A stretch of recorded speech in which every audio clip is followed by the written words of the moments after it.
I have this recurring nightmare scenario, and I'm willing to bet actual money that you've had it too. Let me guess. It's the day before a major event, and you have absolutely zero gifts prepared. Try 3 days before, but yeah, pretty much exactly that. It's a wedding or a big birthday or maybe a housewarming for that one friend who has incredibly intimidating taste. Oh, the intimidating taste friends are the toughest. They really are. And you are just standing in the middle of a store, Or you're frantically scrolling through a website at 11 p.m. frantically scrolling, sweating a little bit, and you are just completely paralyzed. It's the paralysis of choice, right? Or maybe the paralysis of budget. You know, I actually think it's the paralysis of meaning, because I'm looking at a nice, sensible sweater, or maybe a high-end scented candle that frankly costs more than my weekly grocery bill. Yeah. And I'm holding it thinking, is this a gift? Or is this just stuff? It really feels like I'm just checking a box rather than actually celebrating a human being. Yes. The classic I panic bought this on my lunch break vibe. It's a terrible feeling because deep down, you know the object in your hand says absolutely nothing about the actual relationship you have with that person. Right. It's just a transaction. Ah. And looking at the source material we have for today's deep dive, it turns out there is a very specific psychological reason that feels so hollow. Yeah, the sources really get into the weeds on this. They do. We are looking at this fascinating article titled The Luminous Gift: Why Neon Signs Endure. And it breaks down exactly why most of the things we traditionally buy, flowers, clothes, latest tech gadgets, why they are fundamentally temporary. Right, because flowers fade, clothes wear out, and gadgets just get upgraded next year anyway. Exactly. So what we're digging into today is the alternative. The source material, which comes to us from heartneon.com, argues for a massive shift away from those temporary objects. A shift towards something that creates a permanent emotional footprint. Yes. And specifically, we're talking about neon signs. But not just as trendy decor, we're looking at them as a psychological tool for human connection. Which is a huge pivot from how we usually think about neon. It is. And I actually have to stop you there for a second, because when you say neon signs, my brain does not immediately go to high-end emotional connection. No. No. My brain goes straight to a flickering, buzzing open sign in a pizza shop window at 2 in the morning. Or maybe a beer logo in a really ditchy dive bar. It feels gritty. It has a very specific aesthetic history for sure. Right. So how do we get from dive bar to thoughtful, enduring gift? That is the hurdle, isn't it? It's the classic cultural association. But the article challenges that right out of the gate. They argue that we desperately need to separate the medium from the message. Okay, unpack that a little. So we aren't talking about a sign that says Bud Light. We're talking about the physical medium of light itself being utilized to capture a deeply personal sentiment. So, less happy hour and more. Here is a tangible symbol of our friendship. Precisely. Yeah. And that's really the mission for this deep dive. We want to figure out why illuminated, personalized objects, literally things that glow somehow, create a stronger emotional bond than, say, a really expensive designer watch. Which is wild to think about. It is. And we're also going to look at how modern technology has actually made this completely viable for regular, everyday homes, not just commercial spaces. It really is this weird, fascinating intersection of psychology, interior design, and tech. But let's start with the psychology part. Let's do it. The article leads with this foundational idea that a good gift isn't defined by the price tag, which, thank goodness, because my bank account heavily agrees with that sentiment. It is a comforting thought for all of us. But the source essentially replaces the concept of price with personalization. And they use very specific language here that I think we really need to scrutinize. Okay, language. They suggest that a truly meaningful gift communicates 3 very distinct messages to the recipient. The first is, I see you. The second is, I know what matters to you. And the third is, this represents us. I see you.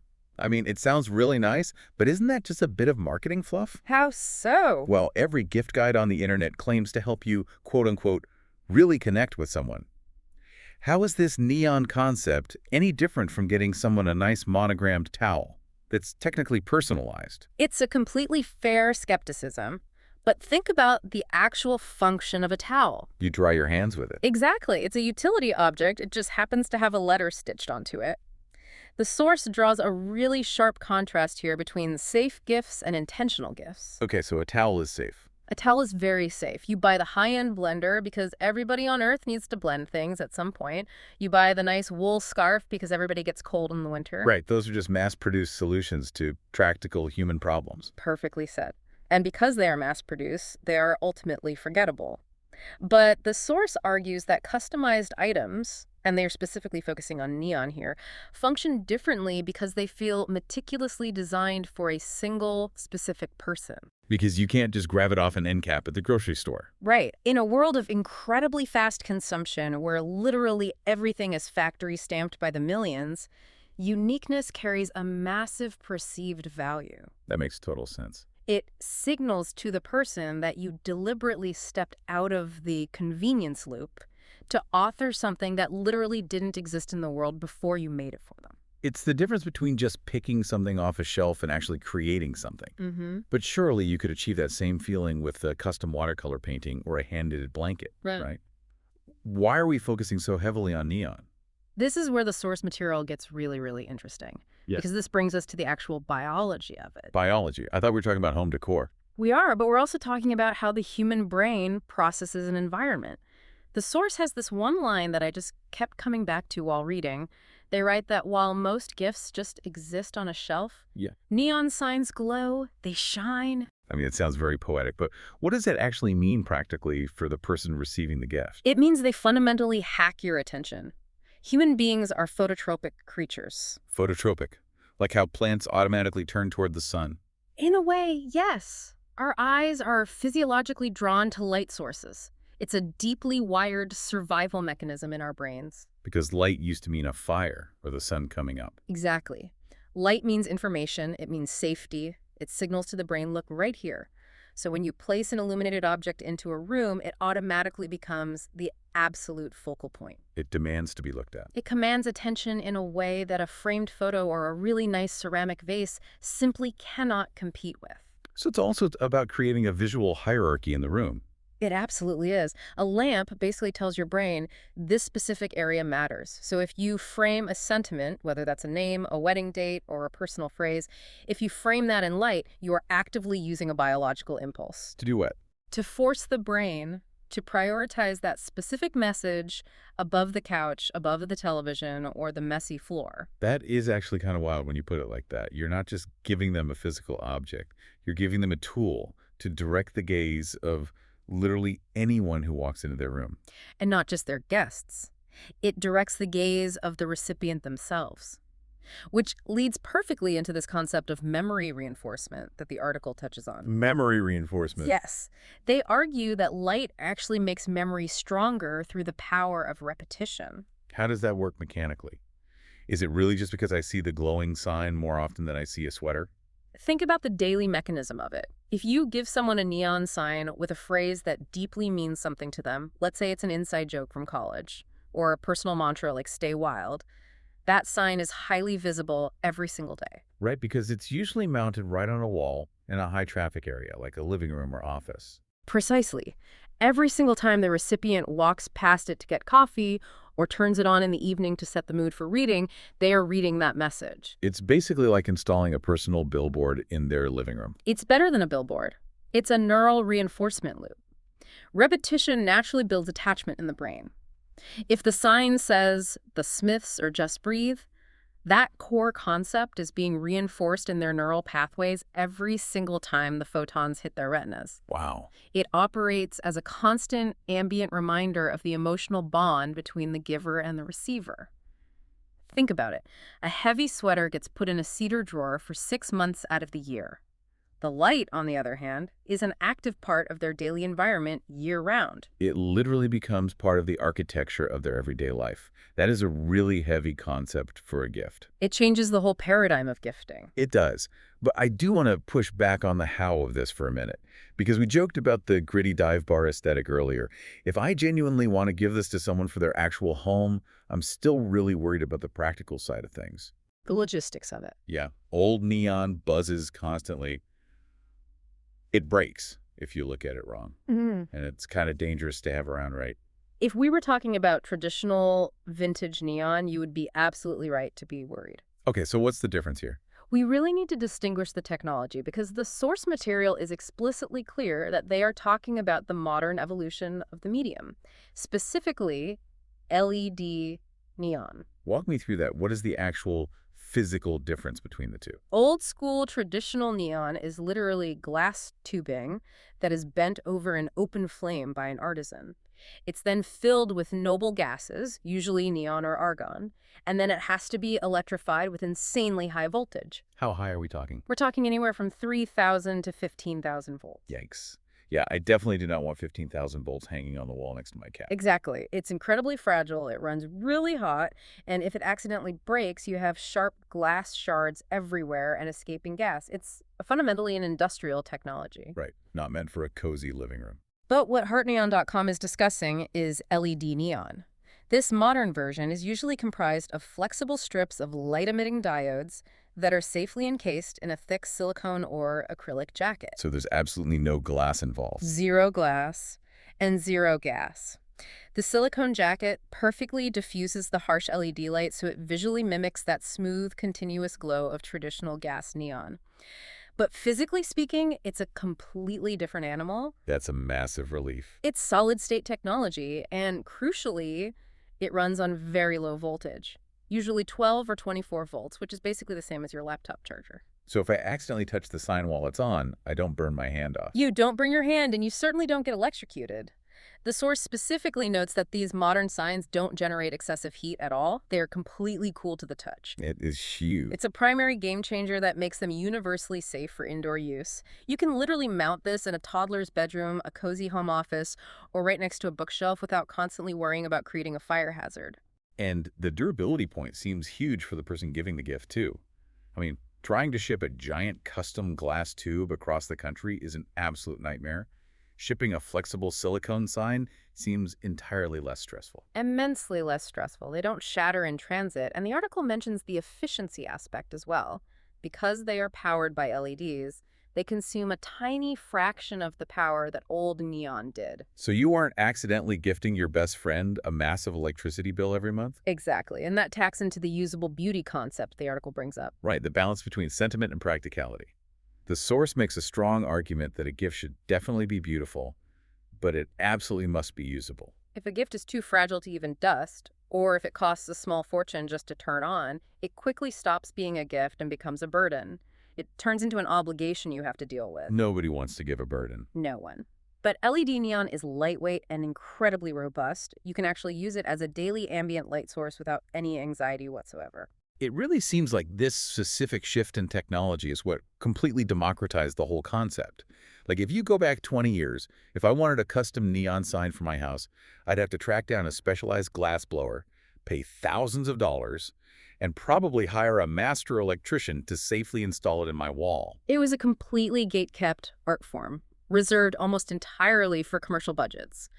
The source points out that this newfound accessibility, the massive industry switch to LED manufacturing, is exactly what allows the medium to seamlessly move from storefront windows right into average family homes. It puts the design power in the hands of regular people. It allows you and me to become the actual designers of our own intimate spaces. You no longer need a corporate marketing budget to literally see your name in lights. Which honestly brings us right back around to that core idea of personalization we started with. Because now that the barrier to entry is effectively gone, if I want to give my best friend a bright pink sign that says Taco Tuesday, just because that's our weekly ignition, I can just go online and do that. And that brings us full circle to the psychological ICU concept, because you aren't just grabbing a generic Taco Tuesday sign off a metal rack at a big box home goods store. Right. You are actively customizing the specific font to match their personality. You're picking the exact color they love. You're sizing it perfectly for their kitchen wall. You are engaging in a very deliberate creative process entirely on behalf of the recipient. It's undeniable proof of thought.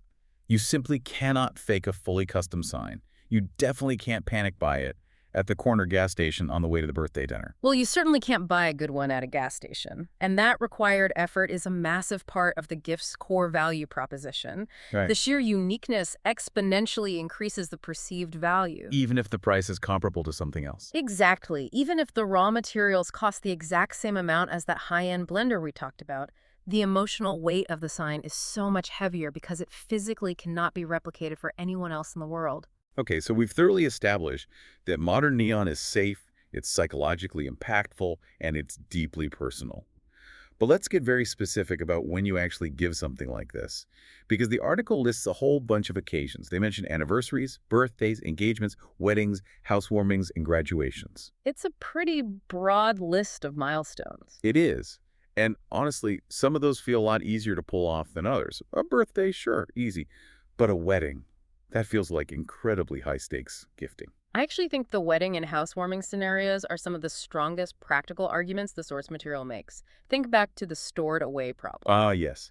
The infamous gravy boat problem. The gravy boat, the fancy fondue set, the massive crystal bowl that weighs 10 pounds. A wedding is an intensely emotional, deeply personal milestone event, and yet we consistently default to giving gifts that are purely functional. And usually functionally useless for modern couples who already live together. Exactly. Those generic registry gifts inevitably end up stuffed in the back of closets. They are immediately stored away. I'm not proud to admit this, but I literally have wedding gift boxes in my garage that haven't seen the light of day since 2015. It's genuinely tragic. It is tragic. But contrast that with a beautifully designed neon sign featuring the couple's new shared last name or the exact date they met, or even a catchy phrase from their wedding vows. That definitely doesn't go in a garage box. Never. That gets prominently mounted right on the wall in their new home. It effectively and permanently becomes part of the architecture of their new life together. It instantly creates a vibe. Vibe is the colloquial term we all use, but the source elegantly refers to it as atmosphere. And this leads right into the dual function they heavily highlight. The item being both decorative and symbolic. Exactly. Yeah. The item is highly decorative, so it looks incredibly cool in a room, but it is also deeply symbolic. It possesses genuine emotional utility. Think about it this way. A standard table lamp simply lights a room so you can see.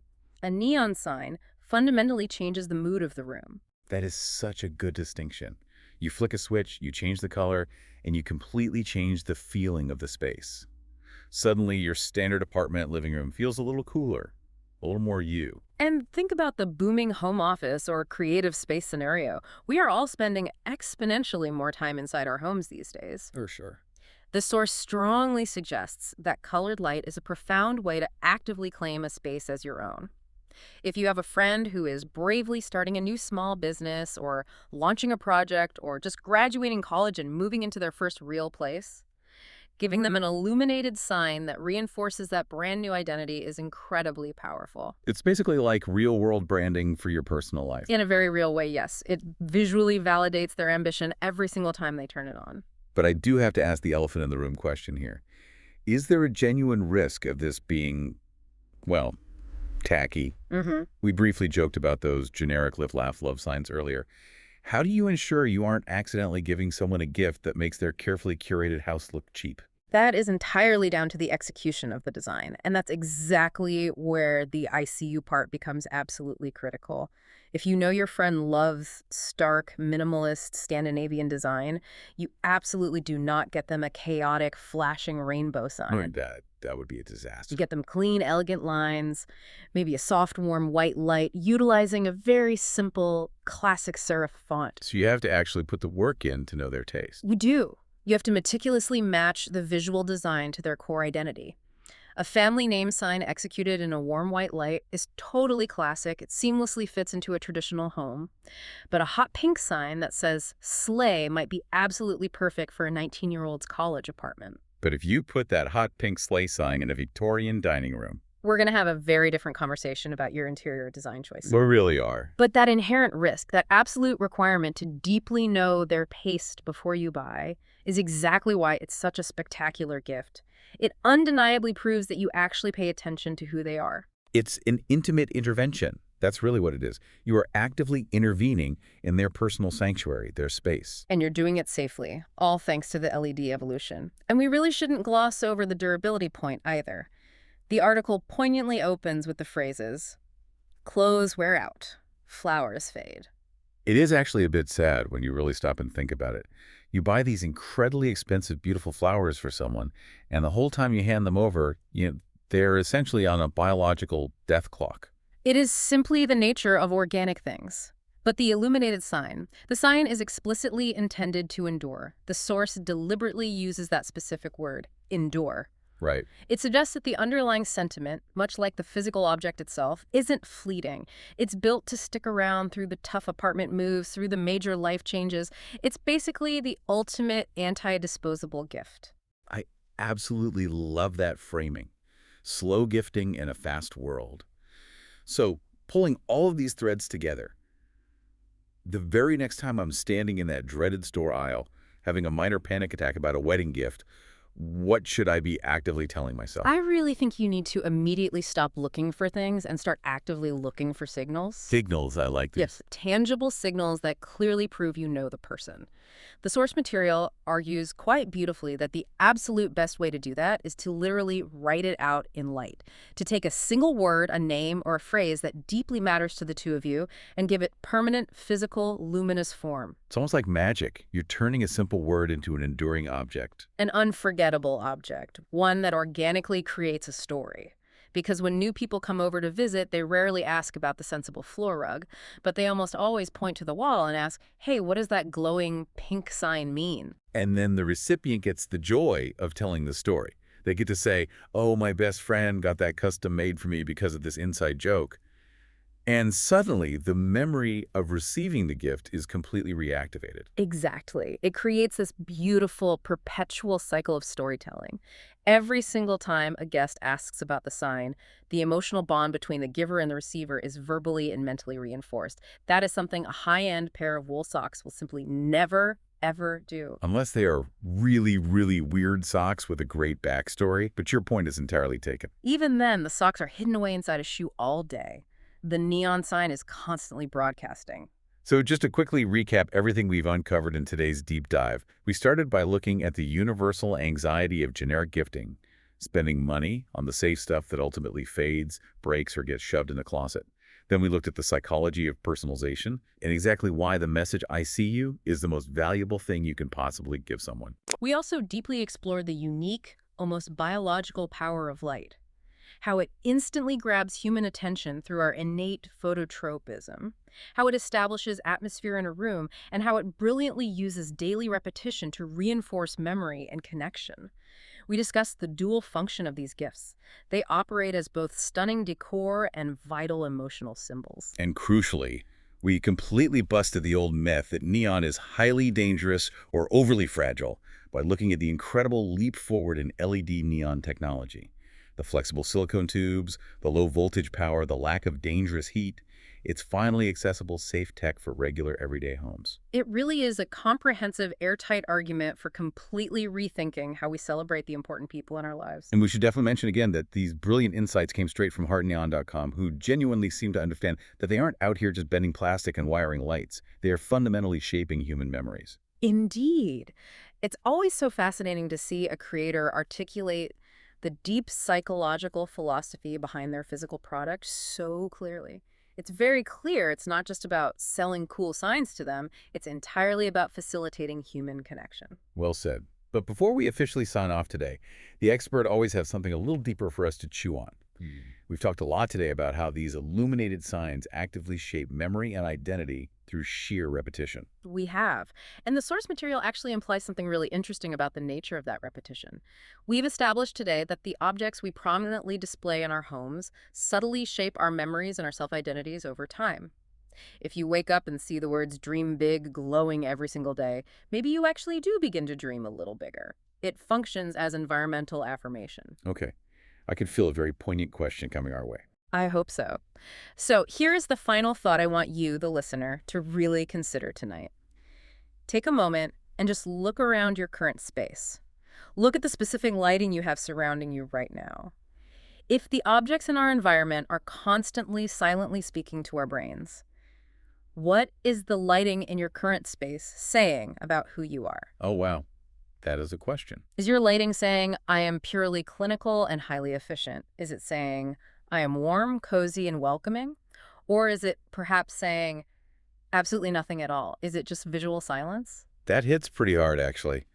I'm pretty sure I'm going to go home, stare blankly at my living room lamps, and just have a minor existential crisis now. Well, as you should. That's exactly what we're here for. That is definitely going to stick with me. Hey, good. Thank you all so much for listening to this deep dive. Go turn on a light, make it mean something special, and we'll see you in the next one.